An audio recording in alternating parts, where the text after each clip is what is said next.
Okay, so set three, I wasn't playing at the start. Always get discouraged when there's new cards. I really don't like extra copies of like late game inkables is so good because in the mulligan you just be like, okay, I'll keep the dragon for ink. I'll have two more in my deck, and we'll go from there. And I guess that's why I made like the one change. And the dragon certainly came in handy. So let's talk about it for a moment there. Where was the castle? You know, obviously we came to this decision mostly as a team, but what was the kind of like the moment where you had realized like maybe this wasn't the card for you on that day? The best part about winning SG Philly is I thought I might never win a card game tournament because of variance. The relief I feel from hitting like winning with the and knowing that I'm always going to get unlucky feels so good. So, well, it seems like a trap, but I'm into it. Let's go. Welcome back, everybody. Today we have a very special interview planned with Mr. George G, the 5K winner of SCG Philadelphia. How are you doing this morning, sir? I'm good. I spent all night playing hardcore ranked, so I'm a little tired. Nice. I have, So ranked I is have my brand new. protein. Oh, listen, we got all episode to get into it, buddy. But I'm glad it's there. I'm surprised it's just like laying on your desk though. Like you don't have anywhere to put it yet. What? No, I slept with it last night. Okay, No, no, no. that's fair. That's fair. Yeah, no, like I have like a shelf up here with basically like any of the like card trophies that I've won in my day. So like that's where I would if I would won one, I just would it would just go on the shelf. No, So my desk is just full of random crap. yeah, but that's an Umbreon. That's like my favorite Pokemon. Yeah, I just have stuff everywhere. It's okay. Um, Sorry, I interrupted your train of thought by showing you my trophy. What were you saying? No, you're good. So basically what I was saying is like we're coming off the weekend. Oh, you were saying hardcore. So hardcore Pixelborn came out, I think, while we were at SCG. So you kind of missed the first few days. What's like your first initial reaction of hardcore? Well, you may not know this, but I was the most big complainer about the ranked mode before, so I'm really happy. I'm just home and I'm grinding. I haven't stopped. I'm getting my Oh, butt kicked sometimes. I'm losing a lot, but I think I'm in top 25 now, and I'm having quite a lot of fun. I was up till like 3 a.m. playing or 4 a.m. playing last night. for anyone that doesn't know the difference between hardcore and I guess ranked mode, what's the core difference? You lose points when you lose in hardcore ranked, like every other ranked system on Earth. Are there going to be individual leaderboards? There are already individual leaderboards, Okay, yeah. that's what I'm saying. Yeah, like so they are individuals. Okay. Yeah, Okay. which is really, it's exciting. You can see there's already quite a bit of a difference between the two. Not to go on a big tangent, but there's quite a bit of a difference between the players on the two, Okay. and it's less about game volume, which is good, in Yeah, my opinion. that's good. All right, so let's get into the weekend, sir. You were our big winner of the day. This is the deck list that we played this weekend. Um, the key reasonings, right, for you behind this, and we're going to talk about this in a couple different ways. But to start, why Ruby Amethyst this weekend? Okay, so set Okay. three, set three. I wasn't playing at the start. Always get discouraged when there's new cards. I really don't like change, and that Okay. goes for every game. Like when I've played a lot of games in history, and like when my PC games get patched, when new cards come out in TCG games, I get really stressed out. So I took like 2 weeks off, and I played some old computer games, and I was like reading through our Discord, and it seemed like everyone was coming to the conclusion that Ruby Amethyst was our team Discord, and it seemed like everyone was coming to the conclusion that Ruby Amethyst was going to be the best deck for the event, which was perfect for me because it's what I played all last set. Right. Um, Day one, I went in. I was like, I'm gonna do the stock list that everyone's talking about in the 20 lore Discord, which is a Discord where a lot of competitive players um, talk about deck lists, and there's separate channels for the different colors, etc. And for me, I was thinking like I just want to do what everyone's like. What the I'm gonna play the colors my team is suggesting, but I want to play like the stock list that everyone's suggesting in there. Um, and by stock list, I mean like the most generic one. Sure. And day one, I had some bad results, and then day two, I'm like, I'm just gonna trust my teammates. I knew Rob from SG Hartford. He's actually my opponent who knocked me out there. And I was like, all right, this kid's got to be pretty good. And he won Friday with the list, and I'm like, all right, I'm just gonna play the same thing he's playing. Like, we're just gonna text in the morning, decide what we're changing, and I'm gonna play what he's playing. Mhm. I couldn't actually agree on the same 60, Right. but at this point, I was humble enough to be like, all right, I'm not changing Rob's list. I just went 61 cards, and right around, right over there, boom, my dragon, third dragon, he was really useful. Um, Sometimes I think 61 is not that bad. Oh my god, we're slides ahead right now. You No, it's predicted okay. this. So I think 61 is not that bad. I've never been much of like a competitive card game guy, but especially when you're getting wheeled a lot, right? I think 61 is okay. Like, and the decks where you want the third dragon is the one where you're getting wheeled all the time because a lot of times it comes down to total resources. Like for instance, in my top 4 game, I was playing against Blue Steel. Right. Colin, another top pixelborn grinder. I don't know how he's doing on hardcore rank, but Colin's always up there. And at least I believe that was my opponent, according to Dave. Uh, anyway, he was playing Blue Steel, and one of the games came down to him having 2 cards left in deck, right? The amount Yeah. of total resources I have left in my deck allows you to make some like decisions based on how fast you need to go and things like that, right? So always having one extra dragon is good. And my other thoughts on the dragon is that sometimes I would be sending my dragons back day 1 in the mulligan. Yeah. So you mulligan, right? And your hand is great. You have like this sick curve, but you're playing against Blue Steel. Yeah. And I'd have like a rabbit and like pretty much everything I wanted. Maybe like a Pinocchio I wanted to keep for the early game. That's not good against Blue Steel, but that's not my point. Sure. Anyway, I'd have like this exact curve I want to keep, and I'd have a dragon. And I'd be like, well, this is my late game dragon. I'm playing against Blue Steel. I need this. Yeah. I'd send my dragon back and hit it on Inkable, and then my curve would be just destroyed. Yeah. And I feel like playing the like extra copies of like late game Inkables is so good because in the mulligan you just be like, okay, I'll keep the dragon for ink. I'll have 2 more in my deck, and we'll go from there. And I guess that's why I made like the one change. And the dragon certainly came in handy, especially this wasn't intentional, but the way Rob likes to play the mirror, he likes to just draw a lot of cards and go into the late game. And I was a lot more comfortable doing that with him, knowing I had like one extra dragon. I know it's kind of stupid, probably is not that relevant, but like it did come in handy in the games for sure. Like being able to Dragon Medusa, or in our deck list mirror, there's the Yzma. And I don't know if you guys have thought about this ever, but if you have an evasive Yzma and your opponent does not have a Maui's Fishhook and you do, well, that's how your Yzma would become evasive.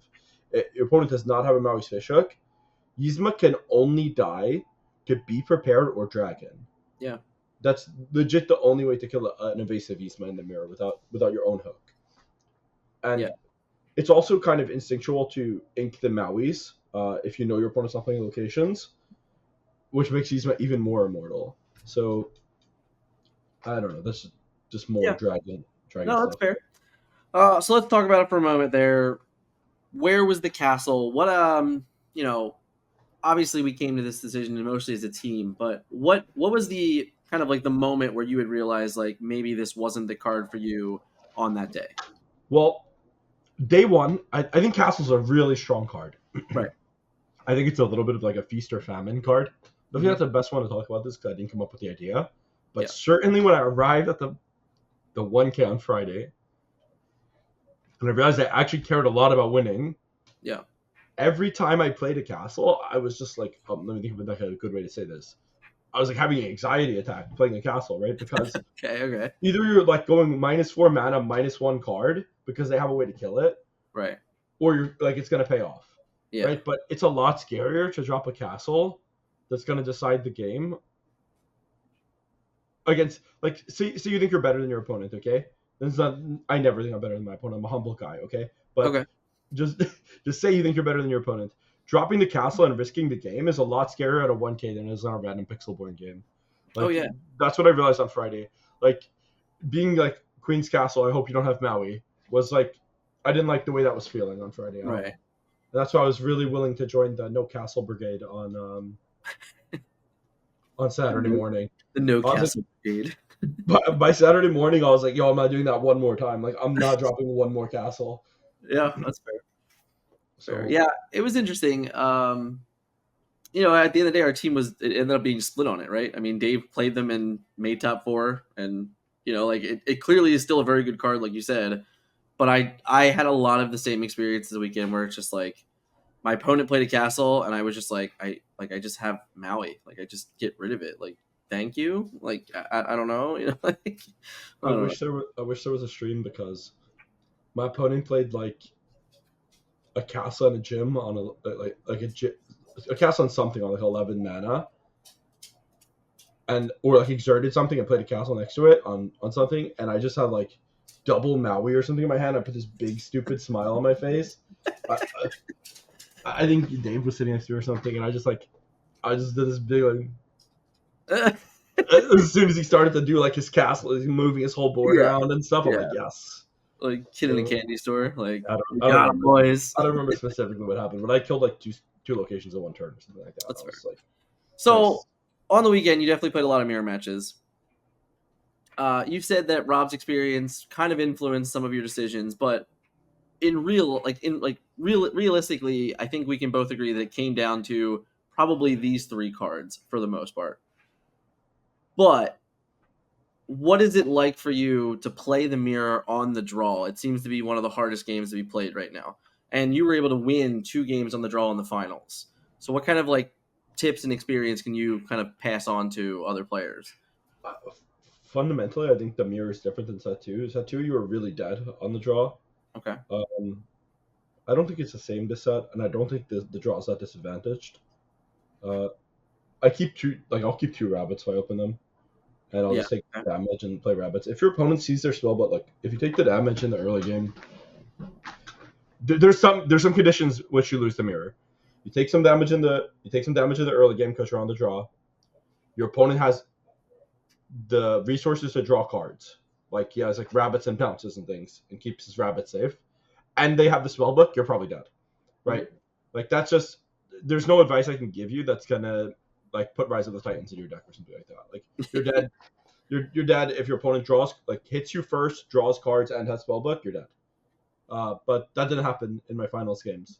Actually, in my top four sets, I was on the draw all 4 games in top four because of some unfortunate seeding and adjusted rules or whatever they do for top four. So I was actually on the draw all 4 games from top four on. First against Blue Steel, which people say is very difficult on the draw, and then into Rob playing RP, and people were hyping Rob up so much. I think I had like zero pressure going into the finals. I know I hadn't practiced a lot for the tournament, or as much as maybe a lot by some people's standards, but not to my own satisfaction. And I had like no pressure going into it. That definitely helped in the tournament environment. Just being like everyone's hyping Rob up. I have to play him on the draw. Like I'm just gonna do my best and try to win. Sure. And yeah, my top 4 games honestly they went really well. Like I think me and Rob had one close game, and the other game I kind of blew him out because he didn't draw rabbits. And like Yeah. I said, that's just part of the game. Like there's just been this little bit of a dynamic shift in RP though, where before you're like almost mulliganing for a Surfer Mini, like Peter Pan Shadow, these things. Especially on the draw, you're really looking for your shadow in last set to like run your shadow, at least towards the end of last set. You're looking for your Peter Pan Shadow to run into the mini and like kind of blow out their aggressive line. Now you're the way I'm playing the mirrors, I'm drawing a lot of cards. Yeah. Or trying to draw a lot of cards and play from there. And generally speaking, I mean, unless one like player A is able to just like legitimately flood the board, go wide, get 13, 14, 15 like lore, and then close out the game with goats, like they're kind of grindy if we don't get those play lines. So it doesn't. I'm kind of with you where like if you're on the draw and your opponent just doesn't have like the nuts, then it doesn't feel as bad. It just only feels bad when they're like 1, 2, 3, 4, 5, and you're just like you can never catch up to that. 1, 2, 3, 4. The thing is, like, it's really easy to trade off now because it's not always minis. So, Right. and Rafiki's pretty cool, right? He can kill a snake even if you miss your snake. Yeah. Which we couldn't do that before. Yeah. So if the Rafiki still just sits there and he stops the quest. There's some like Pinocchio lines that are annoying, but I don't really believe in them. I don't know. Okay. All the other RP players were saying like Pinocchio blows you out, but I don't really know. A lot of the Pinocchio can't really quest because he dies to snake. That's fair. That's why he dies to fox rather. So Right. I don't really understand how Pinocchio blows you out, but I'm sure it will happen to me eventually, and I'll be on the next podcast in 56th place. I think it's the matter of the because so often in the matchup you can really create 2-for-1s, And the Pinocchio is like an awkward way to create an additional one, even though you have to play the Pinocchio to get it, if that makes sense. The But, Pinocchio becomes a 1/1 on the board that quests for one right, in right, order to facilitate a +1 for you. right. But like, is he really like? That's not really a +1. Like, It's not. I totally agree with you. It's you get not. the least possible compensation possible in Lorcana for your +1, right? Yeah, a 1/1 for one. The Yeah. only thing you could be worse is reckless. The only thing that changes the math is like if it enables trade ups and resource management. So, like in the example against Blue Steel, if you can, like, if you have Fox and you can trade up to Turkestan that they played on 4, like that's like a 2 resource thing. So you get like a 4/4 and a Well, 3 no, Laurel the character. best advantage Pinocchio gives you certainly is like tempo, like Right. mana stuff, right? Like Right. you can, like I said, like if Rafiki's on the board and they have like a Yep. snake, and then like say like a lot of good players will like fox their snake on 3, Yeah. and then you can like kill their fox. And there's been like up to this point, there's been like 6 mana or something invested in the board state of that fox being there, and you Right. just kill him with a Rafiki and a Pinocchio. Right. That's annoying, but still, like it doesn't feel that great when they just play a rabbit afterwards, and you're like Pinocchio dead Rafiki, so your board is Right. like a Pinocchio or something, and then Yeah. they just re-rabbit. It doesn't feel that good. Yeah. No. It to me there's it's enough to be merit because like people have to respect it, but I think I'm with you that the value of it might be slightly too high. He gets value again when you start bouncing him and stuff, but Right. that's But that's doesn't like happen. every card in your deck, right? Yeah, and also in the early game, this is something that's understated a lot in these discussions, is that when you're bouncing stuff, you usually like it to be ink, like at that part of the game, because you're pretty poor at that Yeah, it's part, basic like bounce especially if toward you hold up Pinocchio. honestly bouncing like the first 5 turns almost is always basically like drawing a card because the card that you pick up is likely your ink that turn in most cases. Yeah, or the next turn, depending on your curve. Right, right. So yeah, I'm with you on that one. All right, George. So we're gonna play a little game, and this game's called Repeat After Me. I will say a statement, and then you will repeat the statement, and then include the answer to it. Well, it seems like a trap, but I'm into it. Let's go. The best part about winning SCG Philly is The best part about winning SG Philly is I thought I might never win a card game tournament because of variance. The relief I feel from hitting, like winning with the, and knowing that I'm always going to get unlucky feels so good. So breaking the drought, I guess, in card games was the best part. okay. Now, had you been in like many finals before in other games or even in Lorcana? No, I'm like the worst at Pokemon. Actually, I'm the worst Pokemon player that's ever played at Worlds. Probably. I'm like a top 32 player. The events are like 1,000 people or like 1,200 people, right? But I'm like a top 32 type player in Yeah, Pokemon every time. I always like have a bad day 2 or hit unfortunate variants or whatever. Or I don't play as good. Most people who play Pokemon are playing for like 10 years. So I play Pokemon for a year. It's not fair. They're cheating. experience is cheating. Experience is definitely cheating. That's why I'm good at Lorcana. You can't be more experienced than me. That's fair. We all started at the same time. All right. So, question 2. The one deck I didn't want to play against this weekend was Full Bucky discard. Full bibbity boop. That one? Bibbidi No Bob. bibbity boopity boopity. That did not want to play against that deck. I did actually hit it, and my opponent inked Bucky's in like round 1 or something. I was like, yes. Yeah, I Like, would have felt I don't know what you're doing, but I'm very happy with it. like I have no answer to that card until turn 7. But all right. No, great. He like inked Bucky, and I was like, Yes, I did at the table. I was like, okay, ink Bucky sounds good. that's I very, very can't good. hide my emotions sometimes. I need to work on that. That's fair. That's fair. All right. The difference between Ruby Amethyst and Inklands from Rise of the Floodborn is We're better at defense in the early game. is that it? Oh, you want me to elaborate?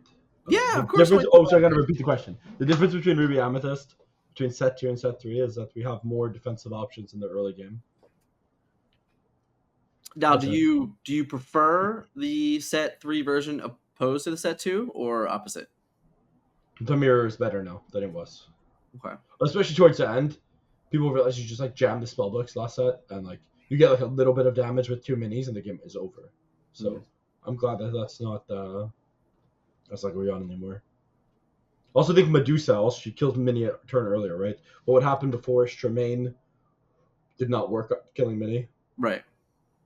So essentially, you had to play your Tremaine to slow them, or do something to slow them that turn, and then Yeah. they had BP priority, right? So you're playing this power card, and then you're BPing your own power card, and then they like play a rabbit or 2 rabbits if they're on the play, and it's like, okay, I lost. Like game's over. Right.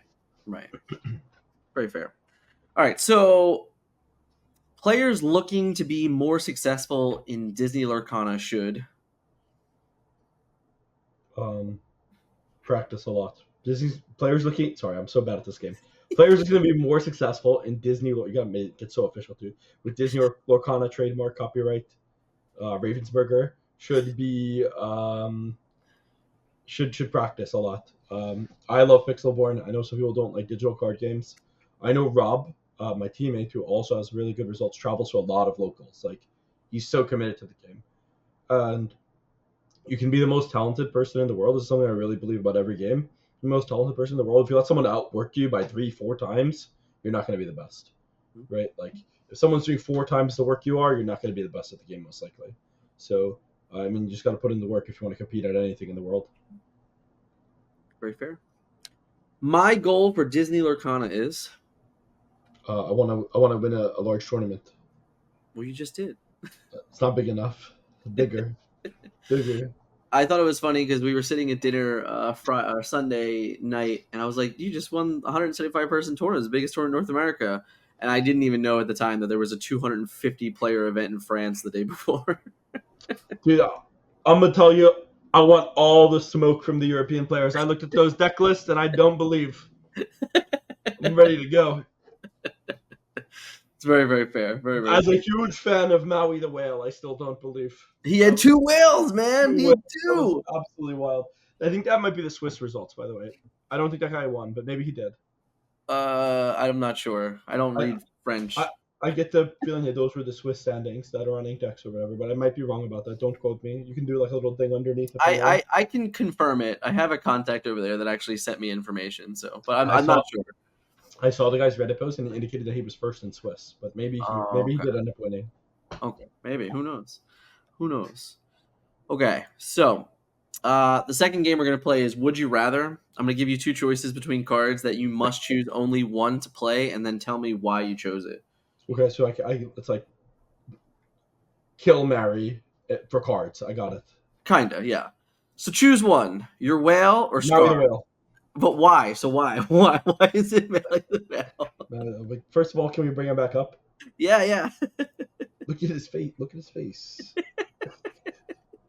Look at his face. He's adorable. I don't personally remember this part of the movie. I think he probably does during the song or something, but he's so cute. I don't remember him being a whale in the movie either, and I just watched the movie like 2 weeks ago. It's probably during one of his songs or something. His face is so cute, and he's inkable. And I have a traumatic memory of losing to McDuck Manor when I first started playing again. When I first started playing set 3. And Maui with the hook, Maui Whale with the hook actually kills every McDuck Manor on the board. So if they play 3 of them, Maui the Whale can kill them all. And that's just so cool. Very true. He can sing Friends for 2. How about that? That's pretty cool. I mean, he can also sing Be Prepared. Yeah. He can sing Friends for 2 and then sing Be Prepared for 7. I thought the other thing you had mentioned is that, like, how does Steel ever remove this guy from play? Yeah, the blue players are not putting their ink wall removal back in, but blue players are also becoming blue-red players, so I don't think Maui the Whale's that good against that deck, but I have to agree. There's definitely more answers for it then. He's kind of slow. He doesn't do anything when he like the biggest detraction, I guess the big counter for playing Maui the Whale ever is that he costs 7 mana and he doesn't enter the board and do anything. He just sits there. Right. Have to agree. RA is not often in the position where we're the one demanding a response from our opponents at that phase of the game. Usually 7's like our weakest point. You know, that's when we have to board wipe them or do something. Yeah, especially like without Ursula now, right? Like before, like we had like a safe play where you're like Ursula, I draw a card, I put a threat into play, yada yada. that's not really going on anymore. Yeah, Ursula always felt weird to me. Ursula felt like the most overpowered card when I played against it, and it Mm. felt like absolute poo poo when I played it. So I'm not sure. That's fair. Or someone dropped Ursula on me, I wanted to quit the game, and then I dropped Ursula on someone, I wanted to quit the game. So I'm not sure what happened with that card. Maybe I got the wrong one. I got like a misprint or something, or Ursula. It didn't work right, but Okay, uh, is that what it is? I never really believed in that card to begin with. All right. Are we a fan of Tamatoa or Grandma Tella? See, I see this through the lens of what I'm the most afraid of, and I'm afraid of Tommy Two Toes, the crab The giant on the crab is left. the problem. Yeah, I have to play one. I'm playing Tommy Two Toes for sure. Yeah, Because look at him, he's huge. I don't believe I'm going to be able to figure out this Inkwell stuff with Garmatala either, right? I know my limits, sure. so I think I'm playing the crab. He comes out, he gets the pops, go back to play it. It's cool. Lucky Dime. How much have you been hit by a lucky dime for so far, George? I think someone hit me for like 14 or something at one turn last night. With two dimes, or with a quest and then the dime? I think a question at dime. That seems pretty good. That seems pretty good. I There's this thing about this guy though. I don't like his song in Maui. I don't either. I'm I not called a the fan. movie Maui like a child. You ever know like when kids call the movie by like their favorite character or whatever? Yeah, I do Right, not know right, how right. to do. Moana, in the movie Moana, I don't like that guy's song, so I Yeah, get extra upset when I lose to him. it's very fair. It's very, very fair. All right, one more, one more. Perdita or Mufasa? I have to play one of these. Yeah. I would like to play the Mufasa. Okay. How come? I don't know. I don't think Perdita is going in a deck without Mufasa, so I need him first. Oh, that's fair. That's very, very fair. Is this a deck that you ever like you find yourself interested in whatsoever, or are you more of like that controlish player? Almost lost to this last night when I was almost asleep with Perdita and Mufasa. I think it's cool. Uh, she's kind of she dies to Medusa, right? As well, she's 1/6. It's kind of Yeah, weird. but she gets you something when she comes into play. Yeah. Um, Gothels too, right? She can get you Gothel back. Yeah, That's she can cool. get you Gothel. She She can can get you get a you bodyguard. Gothel. She can get your bodyguards. That's cool. She can get you some stuff. I opened a case of set three just for Yeah, fun, and I yeah, pulled like 18 Perditas, so I'm a little bit sour with Perdita. that's fair. That's fair. I think I opened like 7 foil ones, so I feel you. I would have preferred other foils. Yeah, I'm not happy with the amount of Perditas I pulled, but that's life. It is what it is. So let's talk about whoops. George D, a little bit yourself here. Congratulations once again for picking up the W. Absolutely You hate that know photo. what brought you to Lorcana, sir? Um, I don't remember to be honest. I was really frustrated with Pokemon. Every time new cards came out, I felt like the older players had an advantage because they're essentially reprints of old cards. Obviously, that's not why I was losing. I was losing because I was tired of the game and not practicing enough. But I was really burned out on Pokemon, which I had just competed in Worlds for. I had like less than stellar Worlds results because I was like, was not feeling it. And I don't know. I heard Disney card game was going on. I played some set one, Hmm. and I Pixelborn was fun, right? So I got to thank the Pixelborn guy for that. Lavelle. Yeah, and like having an online client was good. I thought the ranked was like real ranked in the beginning, so I was like, oh my god, there's a ranked mode. I was really Okay. excited, right? And like just having something to play at home was good. And then I was in Texas for Pokemon, and then like I was in Florida for a week after that, and there was a PPG, Yeah. one of the mid-sized Lorcana tournaments at a place called Holiday Matsuricon, which is this like Oh, okay. cosplay event. I really like cosplay girls, Yeah. so it was like a 2-for-1 deal, and I played that, and I top aided my first ever paper event with Lorcana. I had never played in real life before, Mm. and since then I've just I like winning. So then I was like, all right, yeah, let's do this. Yeah. Not that much more complicated than that, to be honest. I got the Hmm. dopamine, and that was it. I mean, hey, that's good. So now we've had uh, SCG Hartford and SCG Philly. You've been in 3 of the top 8s. I think it was a finalist, a top 4, and a winner. Actually, I lost in top four the one time. Yes, I said a finalist, a top 4, and a winner, right? Oh, that's correct. Yeah, actually, that's Yeah. correct. My bad. Um, Now SCG really, they're kind of like the main, I would say the most mainstream circuit right now. Providing probably the best prizes. Do are we just going to SCGs because that's what we have right now? We don't have like a true organizer or a first party organizer, I should say. Do you plan to keep going to the SCGs, or what's next for George? Um, I'm just gonna keep traveling and playing Lorcana. I'm having fun. Have the means to travel and do what I like to do, and I think for me right now, that's like competing at something to keep my mind occupied, and I always like to compete, So uh, yeah, it's fun. I get to travel. I wish the cities were like a little like a little more interesting for SCG, but I imagine there's budget reasons where they have to do it where they do it. So Yeah. I'd like to be doing some more fun cities if SCG is listening.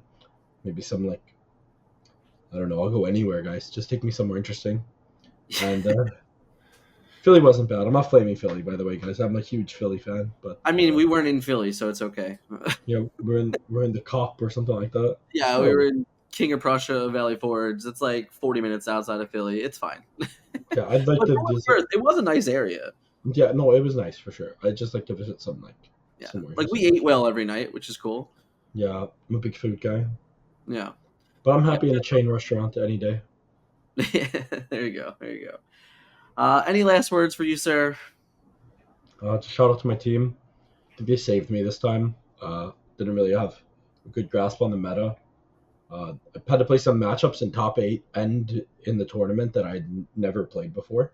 Like, I actually had 0 games against them, and I could always go up to Rob or Dave and be like, "Yo, what do I do? Like, is there anything different from last set? Like, how do I approach this?"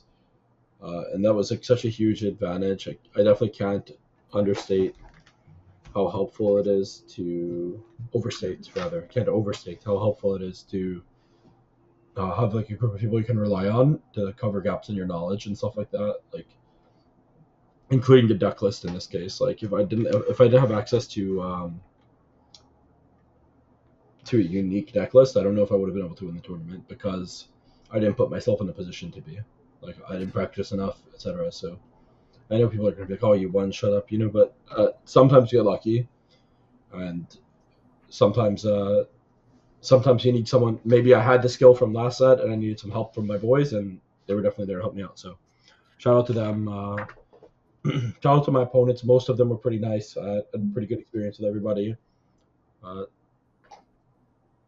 besides that, I'm not really sure.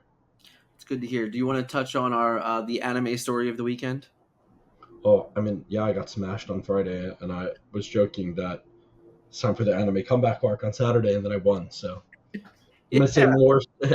In other words, I'm gonna continue to say stupid stuff like that at dinners and stuff because now I'm superstitious. I really did feel like the side arc character saying like, "You're gonna do it, George," like that, just that little guy on the side, like, "You got this," and then you Oh did it. man. You did Also, it. that where did we go? Fogo de Chao or something like that? No, Gaucho. Gaucho's Prime, right? Yeah. Oh my god, too much meat for the day before tournament. I couldn't sleep. No more of that. Like they're That's like the celebratory dinner, not the pre-celebratory. Yeah, yeah, but yeah, Gaucho's Prime was delicious. It was great. it's good. I like the cheese with the honey on it. Oh, the cheese with the honey was so good. I'm more of a like one small portion of steak kind of guy. I mean, Okay, I'm gaining a lot of weight bulking right now, but okay. I'm more of a one small steak with one side situation type guy. Not like 18 steaks, but we got there. Yeah, we did. Well, sir, thank you very much for joining me today. Congratulations again on winning SCG Philly, and good luck in the next one. Okay, I'll see you guys in Atlanta. Good luck. See you guys.